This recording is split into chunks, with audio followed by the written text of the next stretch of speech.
오늘 하나님이 주신 말씀 에베소서 1장 19절, 20절 두 절입니다. 에베소서 1장 19절, 20절 우리 짧으니까 함께 읽었으면 좋겠습니다. 함께 읽겠습니다. 그의 힘의 위력으로 역사하심을 따라 믿는 우리에게 베푸신 능력의 지극히 크심이 어떠한 것을 너희로 알게 하시기를 구하노라. 그의 능력이 그리스도 안에서 역사하사 죽은 자들 가운데서 다시 살리시고 하늘에서 자기의 오른편에 앉히사. 아멘. 이거 읽으면서 무슨 뜻인지 오세요? 저는 설교 준비를 하면서 가끔 그런 걱정이 될 때가 있어요. 아니 이렇게 뒤지고 뒤져야 그 뜻을 우리가 찾게 되는데 이걸 그냥 읽으시는 분들은 과연 여기서 하나님의 뜻을 어떻게 찾아가고 있을까 하는 게 걱정이 되는 거예요. 이 말씀이 우리가 사용하는 언어가 아니고 우리 언어하고는 아주 정반대로 다른 언어인데다가 2000년이라고 하는 시간 차이, 문화 차이, 모든 차이점들이 있다 보니까 사실 우리가 그냥 이해하기가 굉장히 어렵습니다. 특별히 오늘 말씀은 좀 더 심해요. 자, 지금 우리가 보고 있는 게 무슨 이야기였냐면 하나님을 아는 것에 대한 이야기였어요. 사도 바울이 너희가 하나님을 아느냐? 누구에게 말하는 거예요? 하나님을 안다고 하는 사람에게 말하겠죠. 그렇죠? 전혀 나는 성경에 대해서 하나님에 대해서 아는 게 없어요 라고 하는 사람한테 사도 바울이 이런 거 따지지 않아요. 지금 자기들이 아는 하나님이 맞다. 그 다른 교훈을 가르치려고 하는 사람들, 그 율법의 선생이 되려고 하는 그 사람들에게 하는 말이거든요. 하나님을 알아야 되는데, 자, 그러면서 사도 바울이 무슨 이야기를 하는 거예요? 자, 하나님을 너희가 정말로 어느 정도 아는지 내가 보겠어. 첫 번째, 하나님의 부르심의 소망이 무슨 뜻인 줄 알아? 두 번째, 지난주에 하나님이 주신 그 기업의 영광의 풍성함이 무슨 뜻인 줄 알아? 그리고 오늘 세 번째 이야기인 거예요. 그 세 번째 이야기가 지금 하나님의 능력에 대해서 이야기를 하겠다라고 지금 사도 바울이 시작하고 있는 거예요. 자, 그 이야기가 1장 19절에 이렇게 시작됐었죠. 그의 힘의 위력으로 역사하심을 따라 믿는 우리에게 베푸신 능력의 지극히 크심이 어떠한 것을 너희로 알게 하시기를 구하노라. 자, 우선 여기 알게 하시기를 구하노라라고 하는 이거는 원어에서는 18절에 있어요. 근데 그거를 지금 이 우리말에 말이 돼야 되니까 번역하는 사람 입장에서는 어쨌든 읽고서 어느 정도 주어 동사가 잡혀야 되니까 지금 여기다 갖다 놓은 거거든요. 그러니까 이거를 17절부터 19절을 한꺼번에 보여드릴게요. 여기 지금 보시면 17절에 뭐라고 말하냐면은 예수 그리스도의 하나님 영광의 아버지께서 지혜와 계시의 영을 너희에게 주어서 하나님을 알게 하시고, 이 17절은 원어의 순서하고 같아요. 그러니까 그냥 보시면 돼요. 자, 18절은 원어의 순서로 보여드리면은 이렇게 나와요. 1장 18절. 너희 마음의 눈을 밝히사 너희로 알게 하시기를. 무엇이며 그의 부르심의 소망. 그러니까 그의 부르심의 소망이 무엇이며 그의 기업의 영광의 풍성함이 무엇이며.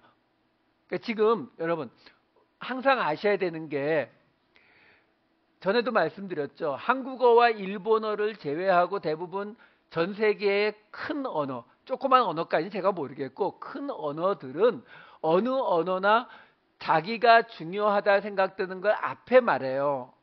한국어하고 일본어가 아주 독특한 거예요. 우린 뒤에다 말하거든요. 한국말은 끝까지 들어봐야 안다라고 말하는 이유가 거기 있거든요. 근데 그러다 보니까 제가 미국에 와서 공부할 때 굉장히 이해를 처음에 교수가 설명을 해주는데 이해를 못한 게 뭐였냐면, 두꺼운 책을 일주일 만에 읽어와라 뭐 이런 주문을 하는데, 그걸 무슨 수로 읽어요? 영어도 안 되지만 한국말로 돼도 일주일에 그 책을 읽기가 벅찰 두께인데, 근데 그걸 어떻게 설명을 하냐면은 맨 앞에 있는 메인 아이디어를 보고 거기에서 내가 필요한 것만 골라 읽으라는 거예요. 근데 한국식 사람이 그렇게 쉽게 변하나요? 안 변하죠. 그러니까 주구장창 끝까지 읽으려고 하니까 챕터 1을 다 못 끝내고 수업에 가야 되는 이런 일이 자꾸 벌어지더라고요. 근데 왜 그런 말을 교수가 하냐면, 영어는 자기가 하고자 하는 말을 맨 앞에 딱 놔요. 그러니까 맨 앞에 문장 한두 문장만 딱 읽어보면 이 밑에 있는 내용이 무슨 내용일 것이라는 걸 짐작할 수 있으니까 나에게 필요한 거면 읽고 아니면 그냥 통과하는 거예요. 마찬가지거든요. 지금 물론 앞에 있다고 해서 항상 중요하다는 말은 아니에요. 하지만 대부분의 경우 중요하게 생각되는, 강조하고 싶은 이야기가 항상 문장의 앞에 온다라고 하면은 대략 맞는다는 거죠. 그러니까 지금 18절에서 보시게 되면, 요거 다시 한번 화면 보여주세요.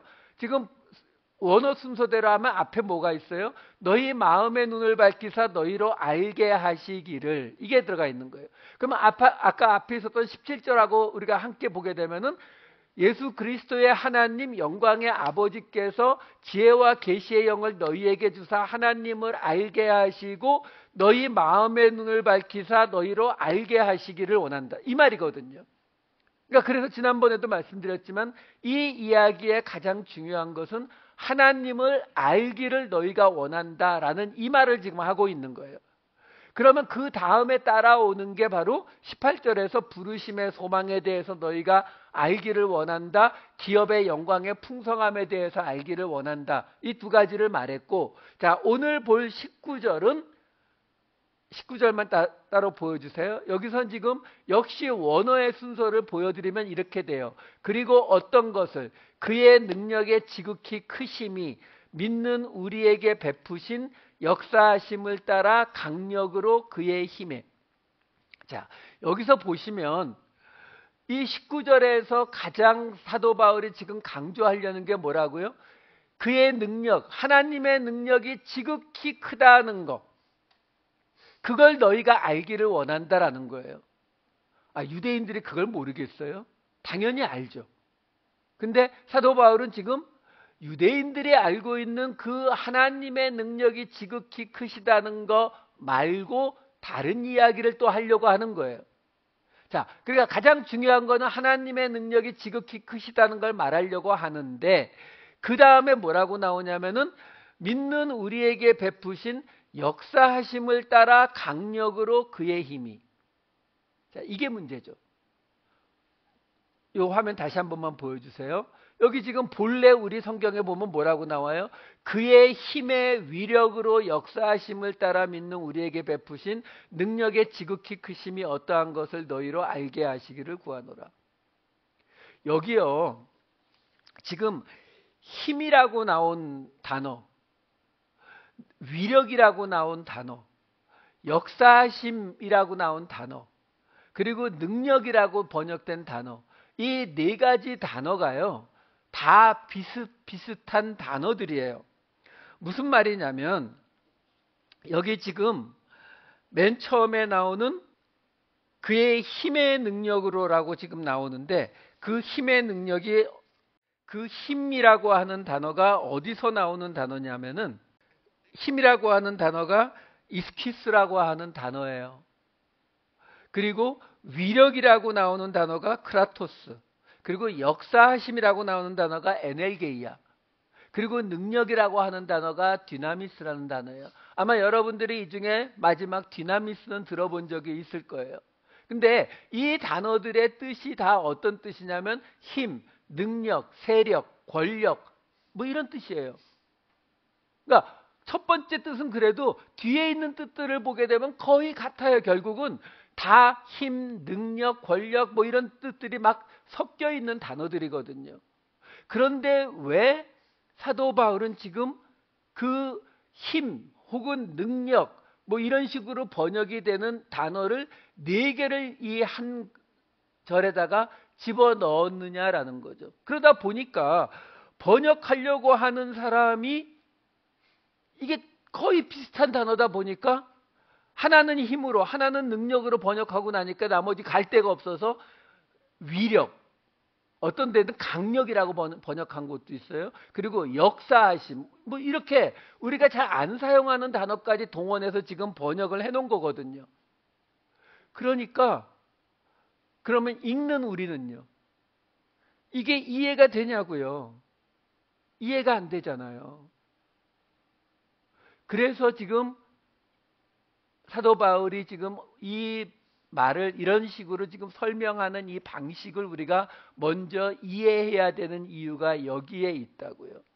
자, 무슨 말이냐면 지금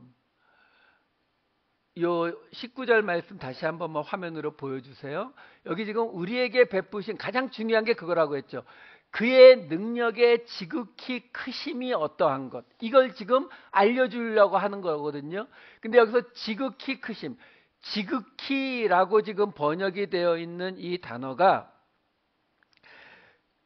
휘펠발로라고 하는 단어예요. 휘펠이라고 하는 단어는 영어의 over라는 뜻이에요. 뭘 넘어서 아니면 위에 이런 뜻이거든요. 그리고 발로라고 하는 거는 던지다의 뜻이에요. 이게 합쳐진 단어니까 이 지극히라는 말이 뭐냐면은 뭔가를 던져서 그 위로 던져내는 걸 말해요. 그래서 거기서 무슨 뜻이 오냐면은 어떤 것보다 그 위로 던지는 거니까 초월하다, 극복하다 이런 뜻이 돼요. 그러니까 지극히 크심이 무슨 말이냐면은 이 말은 그 말 안에 어떤 뜻을 가지고 있냐면 지금 사도 바울이 하나님의 능력이 큰데 어떤 기준을 놓고 봤을 때 그 기준을 넘어가는 그런 크심이라는 거예요. 그거를 지금 한국말로는 지극히 크심이라고 지금 번역을 해준 거거든요. 그러니까 사도 바울이 지금 타겟을 정하고 있는 거죠. 유대인들이 알고 있는 하나님, 그들이 하나님을 모른다고 말할 수는 없죠. 분명히 알죠. 근데 너희들이 알고 있는 그 하나님을 넘어가는, 그 하나님보다 더 멀리 넘어가는 그런 하나님이 얼마나 크신지를 내가 지금 너희에게 말해주겠다라고 지금 이야기하는 거거든요. 그러니까 지금 여기 나오는 것이 뭐냐면 하나님의 능력이 너희가 생각하는 것보다 훨씬 더 커. 자, 그러면은 유대인들이 그 말을 들으면 뭐라고 하겠어요? 하나님의 능력? 우리도 알아요. 그러면 이제 쉽게 말하면 이런 방식인 거예요. 그냥 좀 웃기게 말씀드리면 하나님의 능력, 디나미스 알아? 알죠. 우리도 하나님 알아요. 하나님 능력 알아요. 디나미스 안다고? 그러면 크라토스도 알아? 위력? 조금 들어본 것도 같은데. 에넬게이아도 알아? 역사하심이요? 글쎄. 이스키스도 알아? 지금 이러고 있는 거예요. 왜 이런 방식이 왜 가능하냐면 이게 지금 누구의 능력을 말하는 거예요? 하나님의 능력이죠. 그러면 하나님의 능력을 우리가 한마디로 정의할 수 있겠어요? 솔직히 말해서 우리가 하나님의 능력을 모르잖아요. 하나님이 어디까지 하실 수 있는지 그냥 우리가 막연히 알죠. 하나님은 모든 것을 다 하실 수 있어요. 하나님 못하는 거 있어요. 뭐요? 내 마음 못 바꾸잖아요. 여러분 마음 못 바꾸시잖아요. 그러니까 우리가 하나님의 능력이라고 할 때 그 하나님의 능력에 대해서 지금 사도 바울이 뭐라고 말하는 거냐면 그 비슷한 능력과 비슷한 단어를 하여간 그렇다고 막 10개 20개 쓸 수는 없으니까 그 중에서 생각나는 4개를 갖다가 그냥 쭉 집어넣고 있는 거예요. 그러니까 이거 하나하나를 이게 주석책에 보면은 뭐 어떤 거는 본질적이고 내재적이고 뭐 어떤 것은 뭐 실제적으로 적용하는 힘이고 뭐 이런 식으로 막 말장난을 해놨어요. 예, 그건 주석책 쓰시는 분들이 어쨌든 뭔가 설명을 해야 되니까 그렇게 설명해 놓은 거고, 여러분 이게 편지라는 걸 잊으시면 안 돼요. 2000년 전에 대부분의 사람들이 평생 책이라고는 한 줄도 안 읽어본, 읽을 수도 없는 그런 사람들을 대상으로 읽어주는 편지라는 걸 잊으시면 안 된다고요. 근데 그 편지를 읽으면서 그의 힘의 위력으로 역사하심을 따라 크라토스의 에네게이아 비슷비슷한 말을 몇 개씩 갖다 집어넣게 되면은 대부분 교육을 받지 못한 이 시대의 대부분의 사람들은 뭔 소리인지 하나도 이해 못해요. 근데 그거를 지금 마치 우리가 논문을 공부하듯이 그 당시 사람들이 지금 이 첫 번째 말하는 힘에 대해서는 이거는 우리 마음속에서 나오는 내재적인 본질적인 힘이고, 이 에넬게이아는 그것이 아니라 뭐 다른 사람에게 작용하는 힘이, 이걸 무슨 수로 그걸 들으면서 따라오냐고요. 그렇지 않다고요. 그냥 이거는 하나님의 그 우리가 다 따라갈 수 없는 많은 능력들, 그 능력들을 그냥 사도 바울이 쫙 이야기하는 거예요. 자, 그런데 거기서 우리가 하나 봐야 되는 게 뭐냐면, 요 장면 다시 한 번만 화면으로 보여주세요. 원어의 순서를 보게 되면 그리고 어떤 것을 그의 능력의 지극히 크심이 라고 나오는데, 여기 그의 능력이 지극히 크심이, 능력이 제일 먼저 나오잖아요. 그러니까 이게 강조되는 거거든요. 이게 뭐냐면 여러분들이 잘 아는 디나미스예요. 능력. 그리고 나서 믿는 우리에게 베푸신 역사하심을 따라 에네게이로라고 하는 단어예요. 그 다음에 강력으로 크라토스, 그 다음에 힘이, 이게 이스키스 이거거든요. 자, 무슨 말씀을 드리는 거냐면, 지금 여기서도요, 우리가 우리 성경에서는 찾을 수 없지만 원어 성경을 보면 사도 바울이 이 네 단어를 사용하는데 어떻게 사용했어요? 지금 사도 바울이 말하려는 건 뭐라고요? 그의 능력이 지극히 크시다는 거 말하려고요. 근데 그게 뭐예요? 디나미스. 왜? 성경에도 보면은요, 사도 바울은 몰랐겠지만 우리는 지금 컴퓨터가 있어갖고 금방 찾아볼 수 있어요. 디나미스는 신약 성경에 115번이 나온다고 나와요. 근데 나머지 세 개는요, 신약 성경에 8번, 10번, 12번밖에 나오지 않아요. 그게 지금 이 순서를 보시면은 사도 바울이 말하고자 하는 것은 디나미스예요. 하나님의 능력을 말하는데, 그 하나님의 능력이 우리에게 역사하는 모습에 대해서 그 능력의 다른 이야기들을 지금 역사하심, 강력, 그의 힘 이렇게 표현하고 있는 것뿐이에요. 그러니까 대표는 디나미스, 하나님의 능력에 관한 이야기다라는 거예요. 자, 그런데 그 하나님의 능력, 지금 이게 어떤 기준을 넘어가야 된다고요? 유대인들이 가진 기준을 넘어가야 되죠. 유대인들이 볼 때에 하나님의 능력이 가장 강하게 뚜렷하게 나타났던 사건이 뭐예요? 출애굽이죠. 왜? 10가지 재앙을 퍼붓고 거기에다 바다까지 가르고 그 당시 최강대국이었던 이집트의 바로와 군사들까지 다 죽여버리는, 그렇죠? 사실 전쟁을 하는 입장에서 이 정도의 완벽한 승리가 없잖아요. 하나님이 개입하셔가지고. 그게 출애굽의 이야기거든요. 결국 유대인들이 알고 있는 하나님의 능력, 그 출애굽의 모습을 넘어가는 하나님의 능력을 보여주겠다라는 거예요. 너희가 그거 아느냐라고 지금 묻는 거거든요. 자, 그러면 우리가 이 출애굽에 대해서 하나님도 구약에서 보면은 스스로를 말씀하실 때에 항상 이 사건을 이야기했어요. 출애굽기와 레위기와 신명기 하나씩만 볼게요. 나는 너를 애굽 땅 종되었던 집에서 인도하여 낸 내 하나님 여호와니라. 레위기, 신명기 다 거의 같아요. 무슨 말이에요? 하나님께서 구약 시대에는 당신을 말하실 때에, 당신 스스로를 말하실 때에 바로 그 출애굽 사건을 이야기하신다고요. 내가 너희들을 그 종되었던 땅 애굽에서 이렇게까지 하면서 너희들을 끌어냈는데 너희가 지금 나를 못 믿는다는 게 말이 되냐? 이렇게 묻고 계시는 거거든요. 이게 하나님의 정체성이라고요. 근데 이 이야기가 실제 출애굽이 벌어지기 전에 이미 하나님에 의해서 말씀이 되었었어요.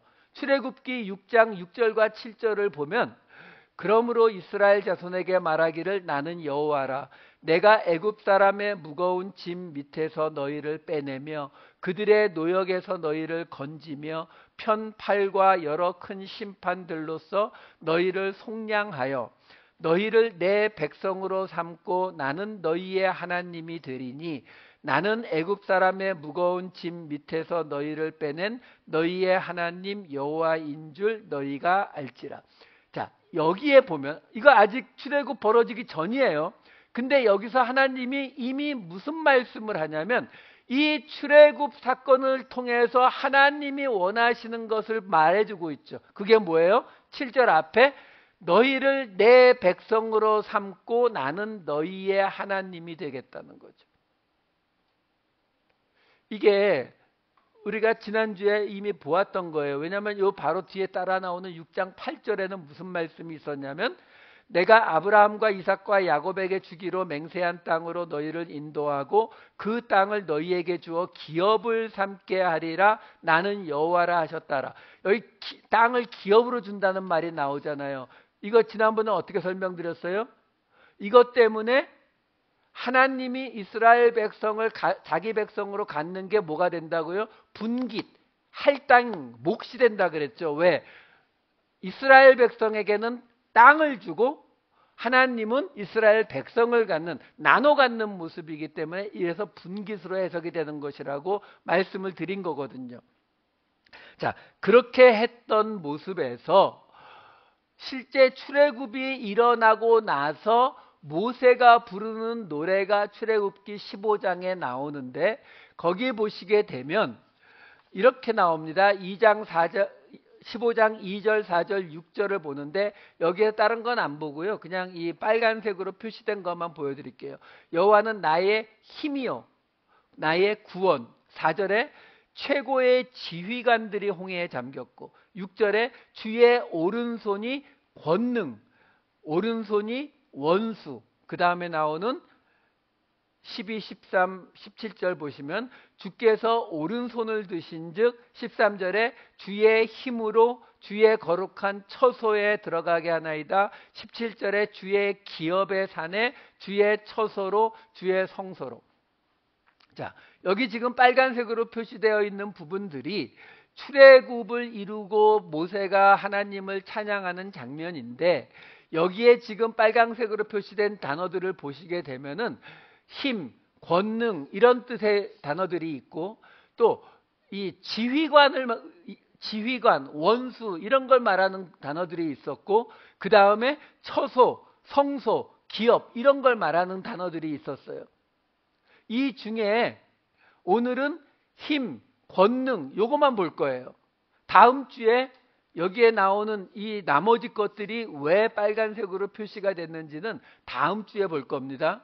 자, 그러면 이 중에서 지금 우리가 15장 12, 13, 17절에 보시게 되면 주께서 오른손을 드신 즉 이건 지금 금방 본 거죠. 이거 말고요. 그 다음에 이제 1장 19절로 다시 가서 보시게 되면 여기에 지금 1장 19절에 아까 나온 것처럼 이렇게 원어의 순서대로 능력과 역사하심과 강력과 그의 힘이 나오잖아요.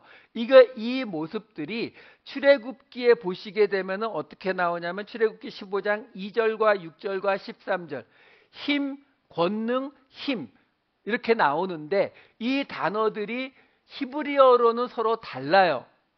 근데 이 단어 중에 첫 번째 힘이라고 하는 단어는 헬라어로 보에토스라는 단어로 번역이 됩니다. 이건 조력자라는 뜻으로 번역을 했어요. 거기에 비해서 권능 그리고 13절에 힘이라고 하는 거는 이스키스라고 하는 단어로 번역을 했어요. 히브리어로는 다 달라요. 자, 제가 지금 무슨 말씀을 드리는 거냐면 앞에서도 나왔는데 제가 설명을 안 하고 지나갔어요. 다음 주에 나올 거기 때문에. 무슨 말이냐면 사도 바울이 이 사도 바울의 시대에 구약 성경을 볼 때에 그 구약 성경은 히브리어, 헬라어로 쓰여져 있었어요. 그러니까 제가 이 70인역 번역을 자주 이야기하는 이유가 그 당시 예수님 당시 사도 바울 당시에는요. 아니 그리고 그 이후로도 몇백 년 동안 언제까지 라틴어 성경이 나올 때까지 계속 이 헬라어 성경을 썼어요. 신구약 다. 그러니까 구약 성경은 70인역 번역을 썼다고요. 그 말은 뭐예요? 사도 바울이 알고 있는 구약은 어떤 성경이다? 헬라어 성경이에요. 지금처럼 뭐 옆에 히브리어 성경도 쌓아놓고 헬라어 성경 보다가 이거 조금 아리송한데 이쪽 가서 꺼내보고 이럴 수가 있는 게 아니에요. 책 한 권이 이만한 두루마리입니다. 그걸 다 갖고 있는 사람도 없을 뿐더러 그렇게 되는 게 아니라고요. 그러니까 제가 이런 말을 왜 드리냐면 지금 힘, 권능, 능력에 관한 네 가지 단어가 나오는데 그런 단어들을 사도 바울이 집어넣은 이유 자체가 하나님의 우리가 다 쫓아갈 수 없는 여러 능력들을 나타내는 방식으로 지금 사용을 한 거거든요. 근데 여기서도 지금 히브리어로는 다 다른데 헬라어로는 이스키스라고 하는 단어만 사용이 되고 2절에 나오는 이 힘이라고 하는 이 단어 오즈라고 하는 히브리어인데 이 단어는 아예 들어가질 않아요. 왜? 이 단어는 보에토스라고 하는 조력자라는 단어로 번역이 되어버렸기 때문에 사도 바울에게 있어서 이 출애굽기 15장 2절에 여호와는 나의 힘이요가 아닌 거예요. 나의 능력이요도 아니고 나의 권능이요도 아니고 사도 바울에게 있어서 이 구절은 여호와는 나의 조력자시요 이거거든요. 그러니까 이러한 한계를 우리가 감안을 해야 된다는 거예요. 이런 이 성경 구절을 볼 때에 사도 바울이 같은 단어인데 아까 기업이란 단어 나왔잖아요. 기업이 히브리어로 나하라라고 하는 단어거든요. 근데 아까 앞에서 나왔던 기업은 다른 단어를 사용해요. 히브리어로. 근데 문제는 그 단어를 헬라어로 번역한 성경 70인역에는 클레로노미와 똑같은 단어를 쓴다고요. 그래서 사도 바울이 기업을 말할 때 이 문장을 인용을 해요, 안 해요? 한다고요. 히브리어로는 나하라가 아닌데도 왜? 헬라어로는 같은 단어니까. 그러니까 이걸 감안을 하고 보시게 되면 이 출애굽기 15장에 하나님께서 역사하시는 모습을 하나님을 나의 힘, 오른손의 권능, 주의 힘 이런 식으로 지금 표현하고 있다라는 것을 아시면 된다고요. 자, 이런 말씀을 드리는 이유가 의도를 잊어먹으면 안 돼요. 사도 바울은 지금 유대인들에게 너희가 알고 있는 하나님보다 더 큰 하나님을 설명해 주려고 지금 그거를 알게 해주려고 노력하고 있는 거거든요. 왜? 하나님이 크시다라는 건 누구나 다 동의해요. 근데 문제는 우리 각자가 가지고 있는 하나님에 대한 그 느낌이 하나님에 대한 지식이 각자가 다르거든요. 그러면 그 다른 것들이 어떤 문제를 가져오기 때문에 문제가 되는 거거든요. 어떤 문제를 가지고 와요? 우리가 평상시에는 하나님 별로 필요 없잖아요. 솔직히 우리끼리 이야기했지만 이렇게 위에 가리고 말해야 되지만 어쨌든 평상시에는 모든 일이 잘 돌아갈 때는 근데 우리가 힘든 일이 다가오게 되면 고난에 닥치게 되면 우리는 하나님을 찾잖아요. 그렇죠? 하나님 앞에 기도합니다. 하나님 나 건강의 문제 또는 뭐 물질의 문제 뭐 가족의 문제 여러 가지 문제를 놓고 기도하죠. 근데 여러분 솔직히 한번 생각해 보세요. 솔직히 기도하실 때 해결 방법도 알고 계시죠? 예를 들어서 다음 달까지 내가 렌트비를 못 내면 지금 아파트에서 쫓겨나게 생겼어요. 그 문제, 근데 아무리 생각해봐도 돈이 나올 구멍이 없어요. 하나님한테 매달리는 거죠. 하나님 제발 날 좀 살려달라고. 그럴 때에 우리가 흔히 영어로 엑시트 플랜이라고 하죠. 어떻게 해야 내가 이 상황에서 벗어날 수 있는지 여러분들 기도할 때 생각 안 해요? 하지 않나요? 저는 하게 되던데.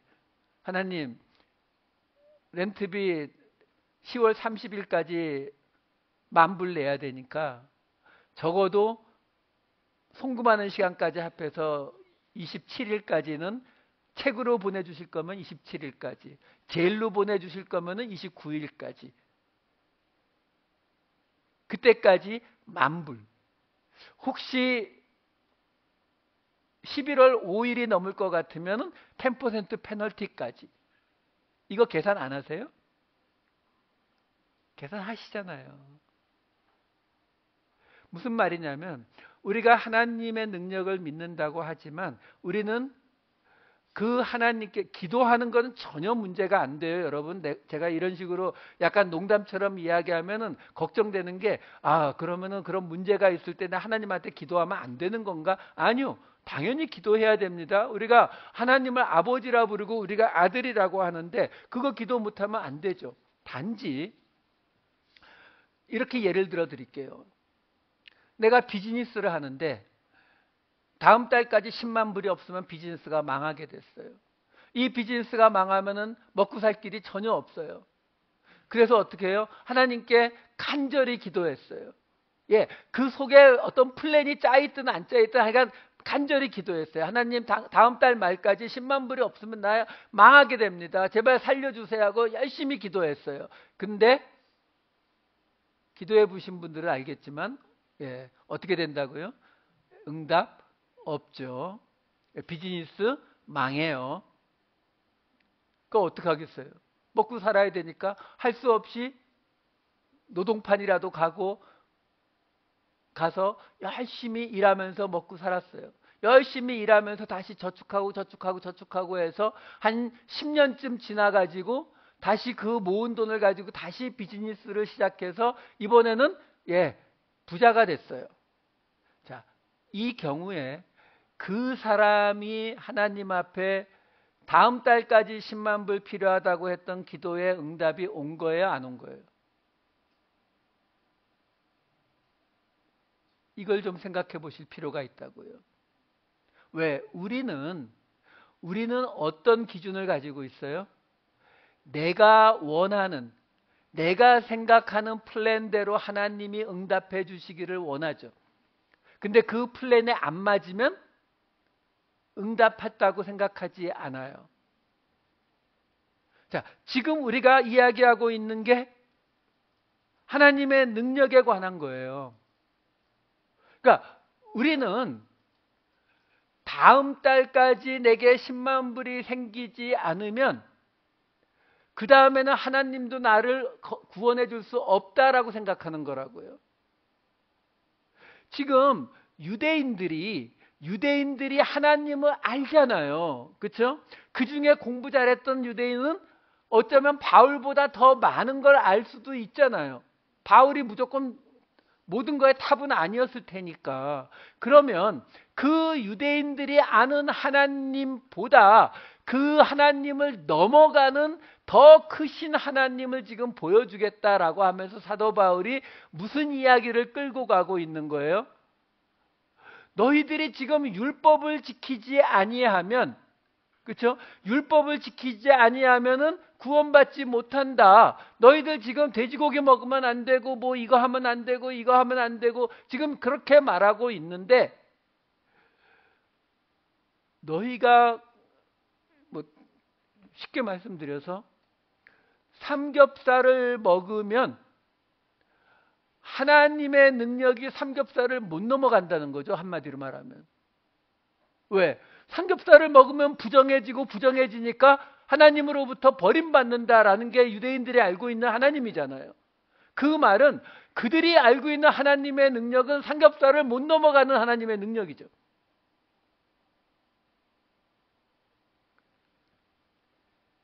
지금 뭐 쉬운 예가 그거죠. 아브라함이, 모세가, 다윗이 그토록 하나님을 믿고 따랐지만 그들이 하나님이 그들에게 말씀하신 그 언약이 그들로부터 2000년, 1500년 또는 900년 후에 예수 그리스도를 통해서 이루어질 것이라는 걸 알았을까요? 당연히 몰랐죠. 왜요? 하나님이 말씀도 안 해주셨으니까. 그럼 말씀하면 이해해요? 못하죠. 제가 옛날에 제 이야기 하나 말씀드렸잖아요. 제가 중학교 2학년 때 과외 선생님한테 꼬드김을 당해갖고 처음 교회를 갔어요. 교회 갔더니 교회에서 알려주더라고요. 무엇이든지 하나님 앞에 기도하면 하나님이 다 들어주신다고. 중학교 2학년짜리가 그 말씀 그대로 한 톨의 의심도 없이 그대로 받고, 곧 다가오는 시험, 제가 영어를 못했거든요. 국어, 영어, 수학 시험 보는 월말고사에 영어를 못했으니까 기도했죠. 왜? 다 이루어 주신다며요. 하나님, 영어 시험 잘 보게 해주세요. 영어 잘하게 해주세요. 기도했거든요. 들어주셨다? 안 들어주셨다? 예, 기도해 보신 분들은 알겠지만 항상 그러하시듯이 안 들어주셨죠. 어린 마음에 상처받았어요. 그리고 나서 30년쯤 뒤에 신학교를 가서 과목을 듣는데 그중에 설교학이라는 과목을 듣게 되어 있어요. 필수예요. 그 설교학 과목이 끝날 때 기말 시험이 직접 설교하는 거예요. 학생들 앞에서. 누구 앞에서요? 미국 백인들 앞에서요. 영어로. 준비하고 원고를 외우고 해도, 여러분 우리 솔직히 그런 거 있잖아요. 백인이 아닌 사람들 앞에서는 그래도 영어가 조금 되는 것 같은데 그 사람들 앞에만 서면은 작아지는 그 영어. 불안하니까 밤에 기도하죠. 하나님 내일 좀 잘하게 해주세요. 근데 갑자기 30년 동안 잊었던 중학교 2학년 때의 기도가 떠오르는 거 있죠. 마치 하나님이 그러시는 것 같더라고요. 우리 영화 같은데 그런 장면 많이 나오잖아요. 삐딱하게 앉아갖고 테이블 탁탁탁탁 치면서 영어 잘하게 해달라는 기도 이제 됐어? 이런 식으로 약간 비꼬시면서 놀리는 것 같은 그런 느낌 있잖아요. 그게 제가 받아본 기도 응답 중에 가장 늦게 받은, 30년 만에 받은 기도 응답이에요. 물론 그때 기도한 것 중에 아예 아직까지 안 이루어진 거 있어요. 앞으로도 안 이루어질 것 같아요. 키 크게 해달라고 했는데 여기서 끝났어요. 여러분 30년만 멀어져도요 기억이 안 나요. 내가 기도를 했는지 안 했는지도 기억이 안 나요. 솔직히 우리 다 몇십 년씩 신앙생활 하셨잖아요. 그 기간 동안에 하나님 앞에 정말 눈물로 기도한 기도 제목들이 얼마나 많았겠어요. 근데 그거 지금 대부분 기억나세요? 아마 기억나는 거 다 모아도 두 손가락 채우기 힘들걸요. 그렇기 때문에 우리가 하나님의 능력을, 우리가 어느 정도 하나님의 능력이 어디까지 가는지를 우리가 찾아가기가 아주 어렵다라는 말을 지금 사도 바울이 하고 있는 거예요. 그러니까 너희가 알고 있는 그 하나님의 능력, 아니 하나님은 그보다 훨씬 더 커. 그 설명이 이 에베소서 3장 7절에 사도 바울이 이런 말을 합니다. 이 복음을 위하여 그의 능력이 역사하시는 대로, 디나미스, 에네게이오 두 개가 나온 거예요. 내게 주신 하나님의 은혜의 선물을 따라 내가 일꾼이 되었노라. 사도 바울이 이 이야기를 왜 했겠어요? 하나님의 능력, 디나미스, 하나 더 붙일까? 역사하심, 에네게이로 두 개가 합치니까 예수를 핍박하던 내가 그의 일꾼이 되더라. 너희 이거 상상할 수 있어? 내가 전에 너희들과 똑같이 그리스도인들을 붙잡아다 죽이던 바로 그 사람인데 너희가 아는 하나님의 능력 하나만 갖고는 안 되겠지. 하나 더 붙였더니 내가 그 그리스도의 일꾼이 되더라. 이 설명을 지금 하는 거예요. 골로새서 말씀 볼까요? 골로새서 1장 9절과 11절. 이로써 우리도 듣던 날부터 너희를 위하여 기도하기를 그치지 아니하고 구하노니 너희로 하여금 모든 신령한 지혜와 총명에 하나님의 뜻을 아는 것으로 채우게 하시고 그의 영광의 힘을 따라 모든 능력으로 능하게 하시며 기쁨으로 모든 견딤과 오래 참음에 이르게 하시고. 여기 지금 보시게 되면요, 사도 바울이 너희를 위하여 기도하기를 그치지 아니하고 구한다라고 나와요. 근데 지금 우리가 보고 있는 에베소서나 이 골로새서는 둘 다 로마의 감옥에서 지금 사도 바울이 보낸 편지예요. 언제 사형을 당할지 모르는 사도 바울이 에베소 교회와 골로새 교회에다가 편지를 보내는 거예요. 그러면서 뭐라고요? 너희를 위해서 기도하고 있다는 거예요. 오늘 본문도 지금 에베소 교회에 보낸 사도 바울이 기도한 내용이에요. 거꾸로 됐잖아요. 지금 감옥에서 언제 죽을지 모르는 사도 바울을 위해서 기도해야 될 텐데 바울이 도리어 이 골로새 교회를 위해서 기도하는 거예요. 왜? 바울은 얘기하는 거죠. 나는 내가 사형을 당해도 상관없다. 왜? 그걸 넘어가는 하나님의 능력을 내가 아니까. 근데 너희는 걱정이 된다. 왜? 너희가 알고 있는 하나님은 아직 삼겹살도 못 넘어가는 하나님이 있지 않느냐. 그러니까 너희가 걱정이 돼서 내가 기도하고 있는 것이다. 근데 너희에게 하나님의 뜻을 아는 것으로 채우려고 한다. 하나님의 뜻을 아는 것. 그러면서 그 11절에 뭐라고 말하냐면 다시 나와요. 그의 영광의 힘을 따라 모든 능력으로 디나미스 능하게 하시며 디나메오 동사예요. 그러니까 명사와 동사를 쓰는 거예요. 그러니까 능력으로 우리를 강하게 능력 있게 하셔서 어떻게 만든다고요? 모든 견딤과 오래 참음에 이르게 한다고요. 자, 이게 여기서 갑자기 잘 가는 것 같더니 3000%로 확 빠져버리는 거예요. 왜? 유대인들이 알고 있는 하나님의 능력은 뭐예요? 내 병 낫게 해주고 내가 문제 생겼을 때 그 문제 해결해 주는 하나님이요. 근데 지금 뭐라고 말하는 거예요?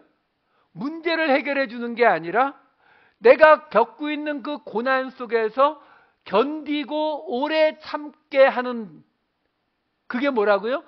하나님의 모든 능력으로 우리를 능하게 하신 결과가 그렇다고요. 근데 거기에 그것도 어이가 없는데 플러스 뭐가 또 붙어요? 기쁨으로. 이게 이제 유대인 그리스도인들하고 여기서 완전히 그야말로 서로 반대 방향으로 가는 거죠. 유대인 그리스도인들이 이 모든 걸 통해서 자신들이 받는 이익을 생각하는 하나님의 능력이었다면 사도 바울은 여기서 정반대 방향으로 가는 거예요. 내가 하나님의 능력으로 강하게 되어 능력이 있게 되어서 나에게 나타나는 것은 결국 이 모든 고난을 견디고 오래 참을 수 있는, 그런데 억지로가 아니라 기쁨으로 견디고 참을 수 있는 그 능력을 받는다. 너희 이런 하나님 알아? 이 말을 지금 하고 있는 거예요. 자, 그래서 이제 사도 바울이, 이게 19절 말씀이에요. 그래서 사도 바울이 이제 실제로 그러면 예를 들어줍니다. 그 첫 번째가 이제 1장 20절에 이렇게 나오는 거예요.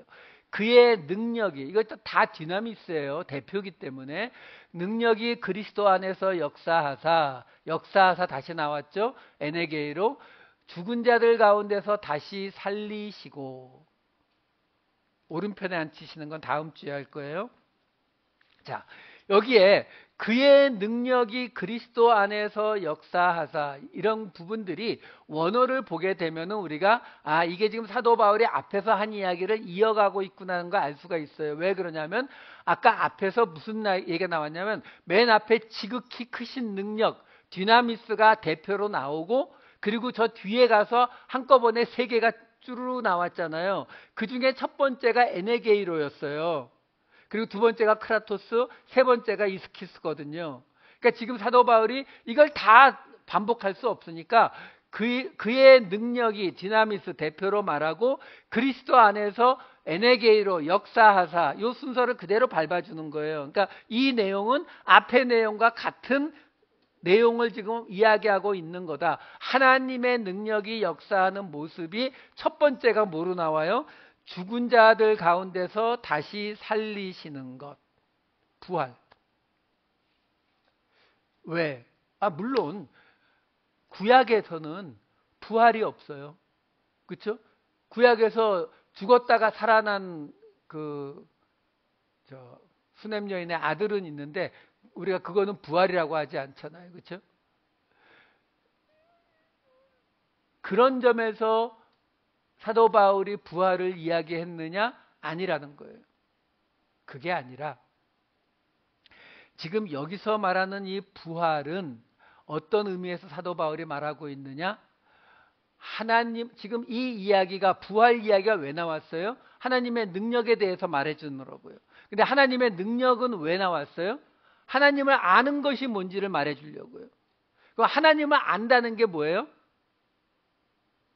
아까 계속 말씀드리잖아요. 지금 이 모든 이야기는 유대인들이 알고 있는 하나님의 기준을 넘어가는 더 크신 하나님을 설명하려고 하는 거거든요. 그럼 하나님을 아는 게 뭔지부터 봐야 되잖아요. 호세아서 6장 6절 말씀을 보여드릴게요. 나는 인애를 원하고 제사를 원하지 아니하며 번제보다 하나님을 아는 것을 원하노라. 하나님께서 이스라엘 백성들이 이 백성들을 불쌍히 여기지 않고 대신 하나님 앞에 제사만 열심히 드리니까 뭐라고 말씀하세요? 인애를 원하고 제사를 원하지 않는다. 여기까지만 말씀하시면 it's okay. 왜? 그렇다고 해서 제사를 드리지 말라는 이야기는 아니잖아요. 너무 이쪽에만 치중됐으니까 이쪽도 좀 하기를 원한다는 말인데 문제는 그 뒤에 따라오는 번제보다 하나님을 아는 것을 원하노라라는 이 구절은 다르게 설명할 방법이 없는 거예요. 왜?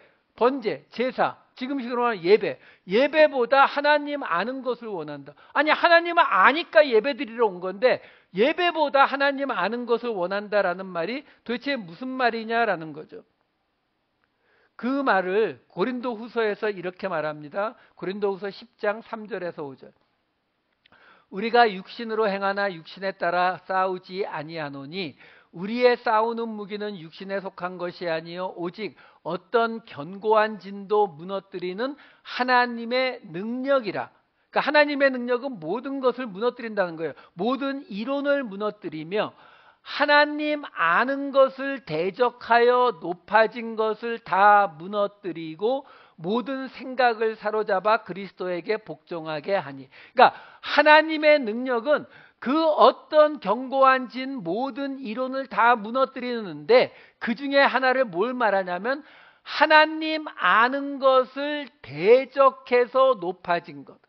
그러니까 지금 사도 바울이 말하는 하나님을 아는 것과 대적하고 있는데 그 높아진 게 왜 높아졌다고 말해요?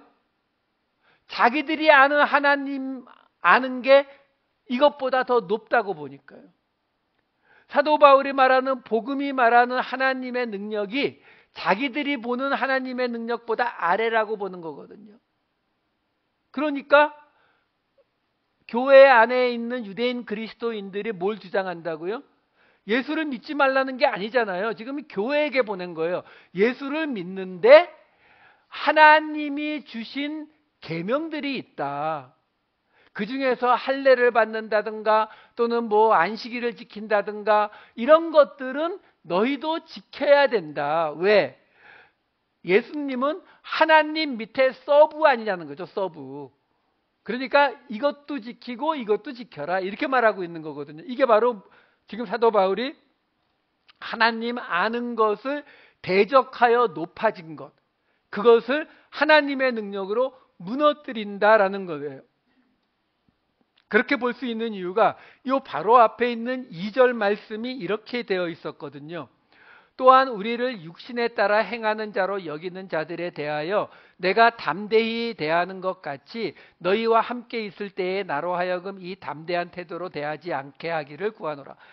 한마디로 말하면 사도 바울과 그 일행을 육신에 따라 행하는 자로 여기고 있는 사람들이 있다는 거예요. 근데 이게 뭐예요? 육신에 따라 행하는 자면은 무슨 육신의 유혹이나 이런 거에 빠졌다고요? 그 말이 아니잖아요. 육신에 따라 행한다는 말이 지금 이 사도 바울과 그 일행에 대해서도 육신에 따른 그 율법들을 지켜야 한다라고 생각하는 그 사람들에 대해서 사도 바울이 내가 돌아가면 너희들 그냥 안 둘 거야 라고 말하는 거거든요. 그러면서 이 이야기가 이어졌던 거라고요. 그러니까 지금 우리가 보았던 고린도후서 이 10장 2절부터 5절까지의 말씀을 보게 되면 하나님의 능력으로 바로 이 유대인들이 알고 있는 하나님을 안다는 것, 그것을 지금 무너뜨리겠다라고 지금 선전포고하고 있다고 생각하시면 돼요. 그래서 아까 호세아서에 나왔던 말씀을 예수님도 인용하시거든요. 그것이 마태복음 9장 13절에 이렇게 나옵니다. 너희는 가서 내가 긍휼을 원하고 제사를 원하지 아니하노라 하신 뜻이 무엇인지 배우라. 나는 의인을 부르러 온 것이 아니요 죄인을 부르러 왔노라 하시니라. 여기서요, 지금 예수님이 호세아서를 그대로 인용하시면서 긍휼을 원하고 제사를 원하지 않는다라는 그 말의 뜻이 뭔지 좀 배우고 와라라고 말해요. 근데 이거 누구하고 얘기하는 거예요? 이 앞에 있는 11절을 보시면은 이렇게 시작된 이야기예요. 바리새인들이 보고 그의 제자들에게 이르되 어찌하여 너희 선생은 세리와 죄인들과 함께 잡수시느냐. 그러니까 예수님이 세리와 죄인들과 함께 식사를 하는 걸 보고 바리새인들이 따진 거거든요. 그랬더니 예수님이 뭐라고 한 거예요? 내가 하나님이 긍휼을 원하고 제사를 원하지 아니한다고 하는 그 말의 뜻을 너희가 좀 깨달으라고, 나는 죄인을 위해서 이 땅에 왔다라고 말씀하신 장면이거든요. 여러분, 이 장면을 생각하면은 우리가 아까 보았던 그 호세아서의 말씀을 다시 한번 생각해 볼 필요가 있어요. 무슨 말이냐면 하나님이 뭐라고 했어요? 내가 인애를 원하고 제사를 원하지 않는다라고 말했잖아요. 좀 더 확실하게 이사야서 말씀을 가지고 보여드릴게요. 이사야서 1장 11, 13절 보시면은 여호와께서 말씀하시되 너희의 무수한 재물이 내게 무엇이 유익하뇨? 나는 수장의 번제와 살찐 짐승의 기름에 배불렀고 나는 수송아지나 어린 양이나 수점소의 피를 기뻐하지 아니하노라.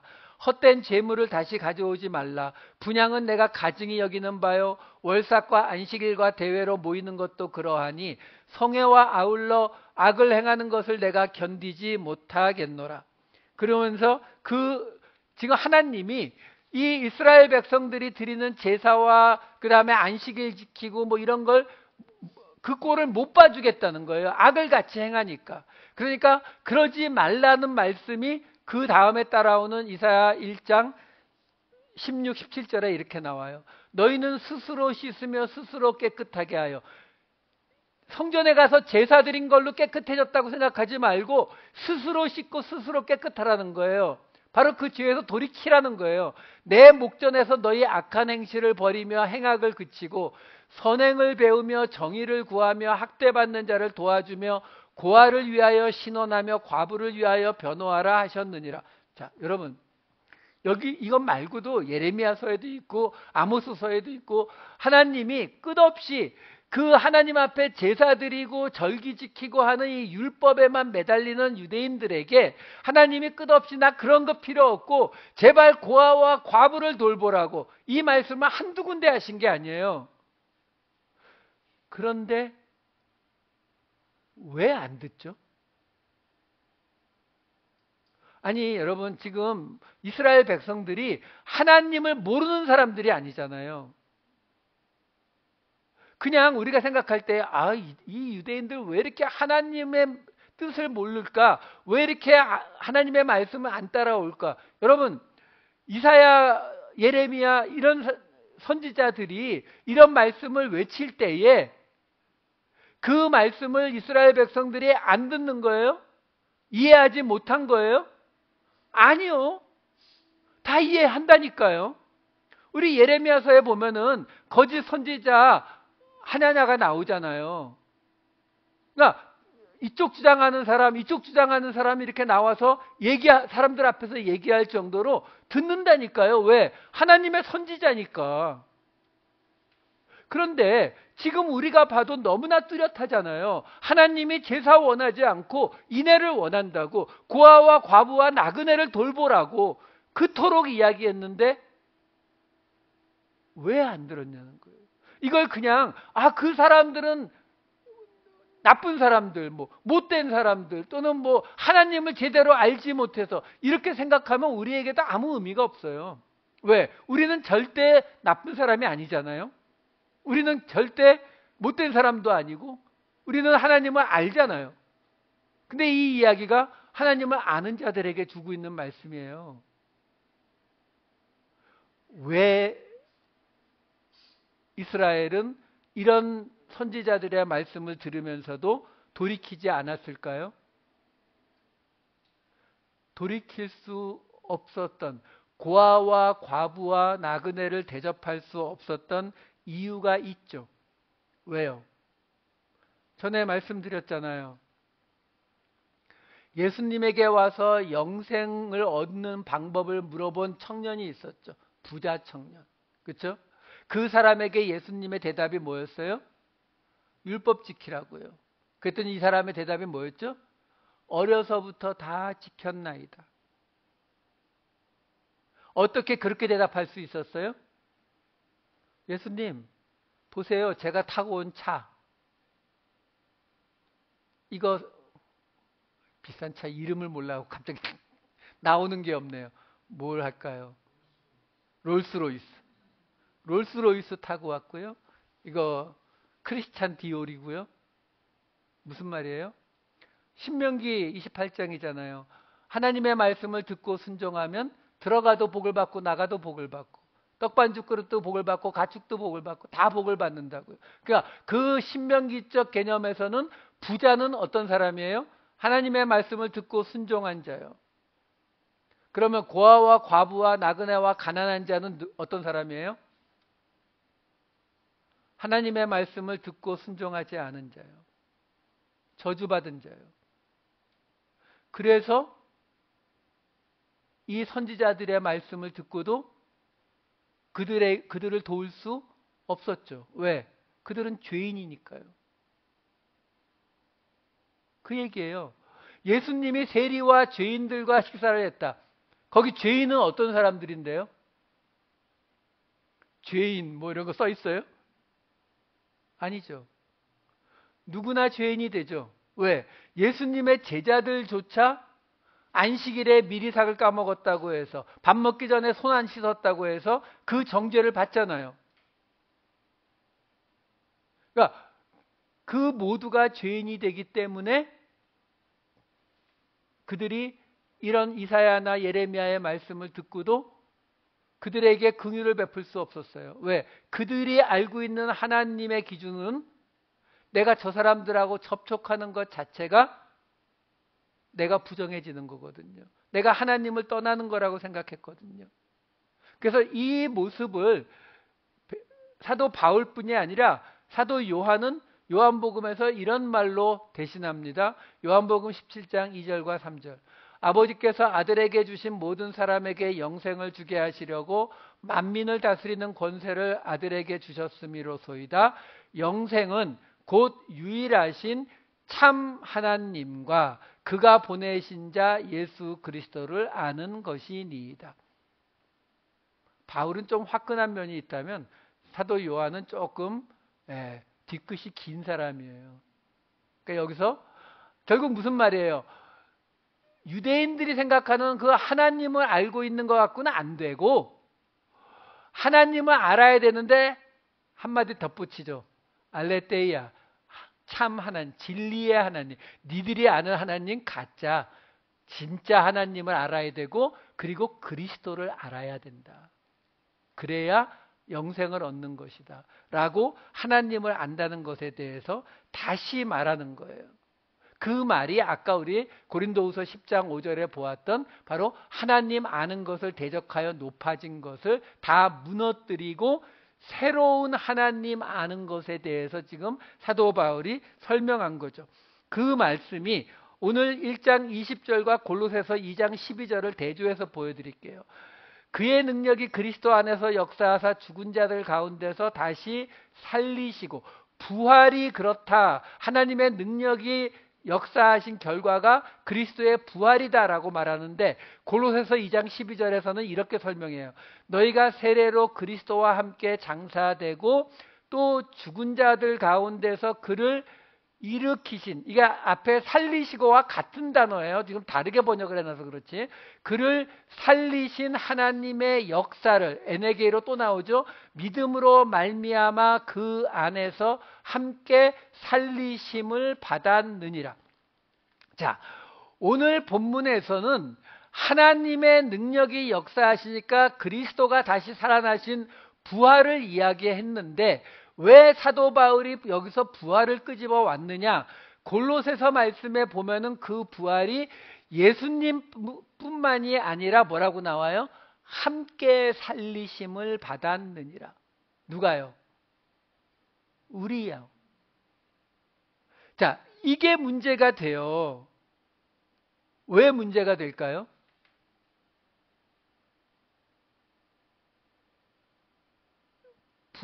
나중에 부활이 있을 거 믿으시죠? 자, 구약의 말씀에 따르면은 우리는 부활을 할 수 있다, 없다? 없다. 왜요? 하나님의 능력은 구약 시대든 신약 시대든 우리를 부활시킬 수 있지요. 근데 문제가 뭐예요? 예수님은 돼요. 근데 우리는 안 되죠. 왜? 우린 죄인이잖아요.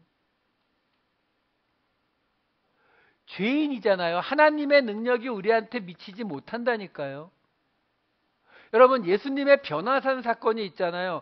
변화산 사건에서 예수님이 이 세상에서 볼 수 없을 정도로 흰 옷을 입고 얼굴에서 빛이 나는, 한마디로 말하면 어떤 초월적인 존재가 됐는데 그때 예수님과 함께 있었던 사람이 누구예요? 모세와 엘리야. 왜 하필이면 모세와 엘리야일까요? 왜요? 모세와 엘리야. 모세는 죽었는데 무덤이 어디 있는지 모르고 엘리야는 하늘로 그냥 올라가서 실제로 안 죽은 사람들이니까 나왔다. 아니요. 그런 게 아니고 모세와 엘리야는 구약에서요. 하나님을 직접 만난 유일한 두 사람이에요. 근데 하나님을 만나면, 하나님이나 하나님의 사자, 하나님을 만나면 어떻게 돼요? 여호수아는 여호와의 군대 장관을 만났어요. 그건 달라요. 하나님의 사자 또는 하나님을 만난 자. 그러면 어떤 일이 벌어진다고요? 신을 벗게 되죠. 신을 벗으면 어떻게 돼요? 거룩해져요. 그래서 모세와 엘리야가 이미 변화된 예수님과 함께 있을 수 있는 거예요. 왜? 거룩한 자가 되었기 때문에. 그러니까 무슨 말이냐면 우리는 부활에서 변화된 그 몸을 입을 수 있다, 없다? 없다. 왜? 우리는 거룩하지 않으니까요. 우리는 죄가 있기 때문에 그렇게 안 돼요. 그래서 우리의 부활은 어떻게 이루어져요? 예수 안에서만 이루어져요. 사도행전 4장 2절 말씀 보여드릴게요. 예수 안에 죽은 자의 부활이 있다고 백성을 가르치고 전함을 싫어해요. 그러니까 사도들이 어떻게 가르쳤다고요? 전하고 부활이 있는데 예수 안에서 부활이 있다는 거죠. 그러면서 사도행전 17장 18절에는 이렇게 말합니다. 어떤 에피쿠로스와 스토아 철학자들도 바울과 쟁론할세 어떤 사람은 이르되 이 말쟁이가 무슨 말을 하고자 하느냐 하고 어떤 사람은 이르되 이방 신들을 전하는 사람인가 보다 하니 이는 바울이 예수와 부활을 전하기 때문이러라. 왜? 바울이 전한 것이 예수님의 부활만이 아니라 우리의 부활도 함께 전했기 때문에 예수의 부활을 전하는 것이 아니라 예수와 부활을 전했다고요. 그랬더니 무슨 일이 벌어졌다고요? 이 에피쿠로스 스토아 철학자들조차 그 일에 대해서 놀라워했다고요. 그러니까 그들이 알고 있는 하나님, 그들이 알고 있는 신이라고 하는 그 개념을 넘어가 버렸다고요. 그래서 부활의 이야기를 지금 사도 바울이 1장 20절에 처음 하나님의 능력이 너희가 알고 있는 능력을 넘어가는 능력이라고 하는 것을 보여주기 위한 첫 번째 예로 부활을 이야기하는 거예요. 예수님의 부활 그리고 우리의 부활은 유대인들이 상상할 수 없는, 아니 유대인들뿐만이 아니라 에피쿠로스와 스토아 철학, 그 당시 그리스가 전 세계를 지배하던 당시에 거기서 가장 뛰어난 철학자들조차 받아들일 수 없는, 그들이 알고 있는 신의 개념을 넘어가 버리는 그 모습이 바로 예수와 그리고 우리의 부활의 모습이다라는 거예요. 그러니까 부활은 결국 뭐의 증거가 된다고요? 우리가 상상할 수 없는 더 크신 하나님의 능력의 증거가 되고, 그 하나님의 능력의 증거는 곧 뭘 이야기해 준다고요? 하나님을 안다는 것이 무엇인지를 다시 우리에게 설명해 준다라는 거죠. 그래서 그 하나님을 알게 된다는 게 뭐예요? 그게 우리 지난주에 보았던 거잖아요. 기업의 영광의 풍성함이 뭐예요? 하나님을 통해서 상속받은 그 아브라함이 모든 민족에게 복을 보낸다고 하는 그 상속받은 것이 가득 차는 그 풍성함이라고 말씀을 드렸잖아요. 그 하나님 영광이 뭐라고요? 하나님의 임재라고요. 그러니까 지금 하나님을 안다라고 하는 것을 다 모아보면 무슨 이야기가 되는 거예요? 하나님과 우리 그리고 그 사이에 계신 그리스도를 안다라는 거죠. 그게 아까 요한복음에서 말한 참 하나님과 그리스도를 아는 것, 이걸 이야기하고 있는 것이다라는 거예요. 그러면 우리가 전에 앞에서 보았던 하나님이 주시는 축복과 우리의 성령이 주시는 축복 사이에 존재하는 그리스도의 축복이 뭐였다고요? 통일되게 하는 것, 하나 되게 하는 것이요. 그래서 이 이야기는 다음 주에 무슨 이야기로 넘어가요? 교회로 넘어가는 거예요. 23절인가요? 그 끝에 갑자기 교회 이야기가 나오는 이유가 뭐냐면 바로 이 이야기의 결론이 그리스도에게서 머무르는 거기 때문에 그래요. 하나님과 우리 사이를 화목케 하는 그 그리스도를 아는 것, 이 그리스도를 알지 못하고서는 우리는 결코 하나님을 아는 것이 아니다라는 것이죠. 오늘 설교 제목이 하나님의 능력을 믿으십니까? 예요. 하나님의 능력을 믿는다는 것은 하나님을 알지 못하면 믿을 수 없어요. 하나님이 그리스도를 보내신 이유를 알지 못하면, 그리스도를 알지 못하면 하나님을 알 수 없다라는 것입니다. 그리스도를 아심으로 하나님을 아시고 그리스도를 통해서 우리에게 주신 그 화목의 직분을 감당하시는 저와 여러분 되시기를 우리 주님의 이름으로 축원합니다. 기도하시겠습니다. 사랑이 많으신 아버지 하나님, 세상은 날이 갈수록 서로를 나누어 갑니다. 좌파와 우파로 나누고 공화당과 민주당으로 나누고 우크라이나와 러시아로 나누고 이스라엘과 팔레스타인으로 나누고 남자와 여자로 나누고 유다인과 헬라인으로 나누고 한국 사람과 일본 사람으로 나눕니다. 아버지 하나님, 그러나 우리에게 하나님을 알게 하셨음을 믿습니다. 우리에게 그리스도를 알게 하셨음을 믿습니다. 저희로 이 나누어지는 세상 속에서 하나가 되는 모습, 그리스도 안에 통일되는 모습 보여주게 하여 주시옵소서. 오늘 이 말씀이 우리 안에 새겨지게 하셔서 오직 그리스도를 알고 참 하나님을 아는 우리 모두가 되게 하여 주시옵소서. 감사드리옵고 이 모든 말씀 우리 주 예수 그리스도의 이름으로 기도하옵나이다. 아멘.